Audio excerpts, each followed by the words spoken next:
Hello friends, welcome to my YouTube channel daily life with Meera. চলে এসেছি আজকে আরও একটি রেসিপির ভিডিও নিয়ে। জন্মাষ্টমী প্রায় চলেই এসেছে, তো জন্মাষ্টমীতে বাঙালি বাড়িতে যে মাস্ট হ্যাভ দুটো আইটেম হতেই হবে, সেই দুটোর মধ্যে একটা হলো মালপোয়া। তো চলো আমরা শিখে নিই বাড়িতেই কীভাবে ইজিলি মালপোয়া তৈরি করে নেব। প্রথমেই আমি এখানে একটি বোল নিয়েছি প্রায় 250 গ্রাম মতো খোয়া ক্ষীরটাকে আমি একটি গ্রেটারের সাহায্যে ভালো করে গ্রেট করে নিচ্ছি।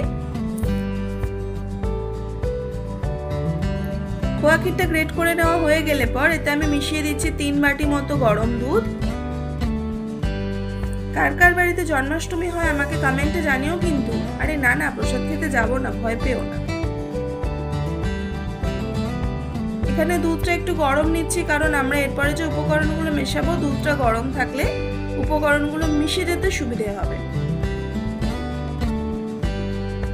খোয়া ক্ষীরটা দুধটা একটু ভালো করে মিক্স করে নেব।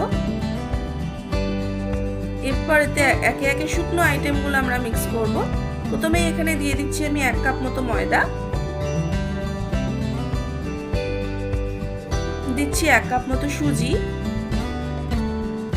এখানে আমি মেজারমেন্ট কাপ হিসেবে নর্মাল আমরা যে চায়ের কাপ ইউজ করি সেটাই ইউজ করেছি। দিয়েছি 1 কাপ মতো চিনি, দিচ্ছি অল্প মৌরি।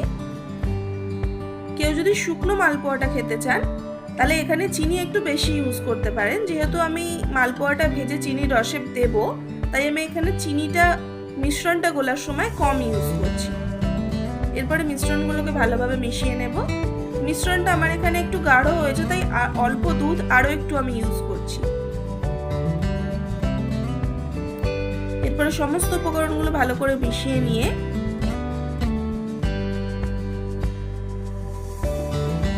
আমরা ঢাকা দিয়ে 30 মিনিটসের জন্য রেস্টে বসাবো। 30 মিনিটস রেস্টে বসানোর কারণ হচ্ছে আমরা এখানে সুজি ইউজ করেছি, আর সুজিটা 30 মিনিটস রেস্টে না দিলে ফুলে উঠবে না। চলুন মিষ্টির রসটা তৈরি করে নিই। একটা পাত্রে আমি দিয়েছি 2 বাটি মতো জল। এখানে আমি দেব 1.5 বাটি মতো চিনি। রসটা খুব গাঢ় বা চ্যাটচ্যাটে হবে না, একতারের রস হবে। এতে এবার দিয়ে দিচ্ছি কিছু ছোট এলাচ আর একটা বড় এলাচ। মালপোয়াতে আমি বা আমার বাড়িতে একটুখানি কিশমিশ ইউজ করা হয়, আপনারা চাইলে কিশমিশটা দিতে পারেন অথবা স্কিপও করতে পারেন, তবে কিশমিশটা দিলে মালপোয়াটার টেস্টটা আরও বেটার হয়। আমাদের 30 মিনিটস হয়ে গিয়েছে। মিশ্রণটা আরেকবার ঘেটে নিচ্ছি। দেখুন থিকনেসটা ঠিক এইরকম হবে। এবার এতে কিশমিশটা অ্যাড করে দিচ্ছি।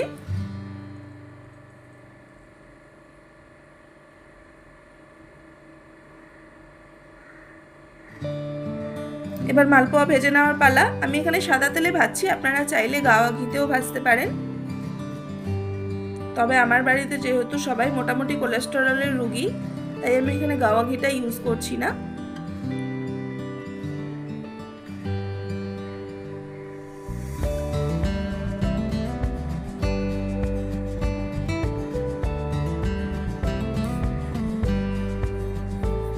এইভাবে মালপোয়াটাকে ভেজে নেব। এক পিঠটা ভাজা হয়ে গেলে পর আস্তে করে উল্টে আর এক পিঠটা ভেজে নেব।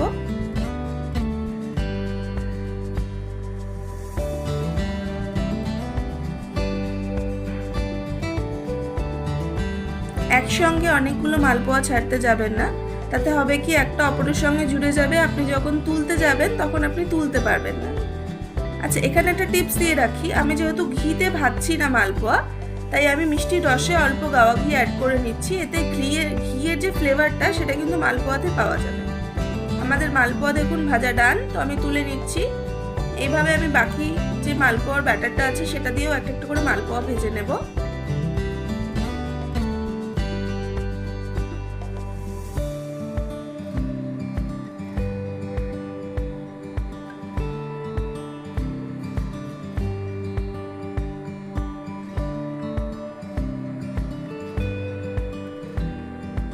আমাদের মিষ্টির রসও রেডি।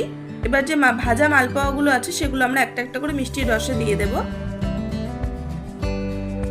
খুব বেশিক্ষণ মিষ্টির রসে ডুবিয়ে রাখার দরকার নেই, 5 থেকে 10 মিনিট ডুবিয়ে রাখলেই মালপোয়াতে মিষ্টির রসে ঢুকে যাবে। কারণ খুব বেশিক্ষণ যদি আপনারা মালপোয়াগুলোকে মিষ্টির রসে ভিজিয়ে রাখেন তাহলে মালপোয়াগুলো ভেঙে যেতে পারে। তাহলে আর কি, চলুন মালপোয়া রেডি। এবার বাড়িতে বানান, খান, জন্মাষ্টমীতে ভোগ হিসেবে দিন। এবং কমেন্টে আমাকে অবশ্যই জানাবেন কেমন হয়েছিল খেতে। চলুন আজকের মতো তাহলে টাটা, আজকে এখানেই শেষ করছি।